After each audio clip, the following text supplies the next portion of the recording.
ক্যাঙ্কা করে এডিট করে মধ্যে হাতে দোস্ত এরকম করে সুন্দর করে আমি যাতে এটা ধরে রাখতে পারি এইভাবে এডিট করে দিবি, ঠিক আছে? ওইভাবে করে ফাইন কিউটি করবো। আচ্ছা ঠিক আছে, দাঁড়া আমি এডিট করতেছি। এই নে ধর, কত টাকা ধর, তোর টাকা দিয়ে দিচ্ছি, ধর এডিট করে দে, সুন্দর করে এডিট করে দিবি, ঠিক আছে?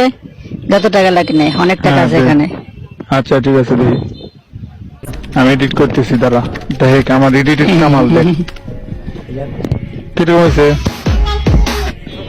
এইটা কোন এডিট করলি নাকি? হাত এত বড় এটা কোন এডিট হলো না। তুই তো বলে তোরে বললাম যে সুন্দর করে আমি যাতে বোঝা যাতে না যায় এডিট করা। আচ্ছা আচ্ছা আচ্ছা, দাঁড়া করতেছি। কিরকম হলো দেখ তো, ফাইন হয়েছে না? আরে শালা রে শালা, কি এডিট করতেছিস তুই? আরে ঠিকই তো আছে এডিট। আমি ভালো করে এইরকম এডিট হলো, হ্যাঁ? ওই যে সুন্দর করে এডিট বোঝা না যায় এরকম ভাবে এডিট কর। আচ্ছা আচ্ছা, দাঁড়া এখন হয়েছে না দেখ তো। আরে কোন এডিট কি করছিস? সুন্দর করে এডিট করছি।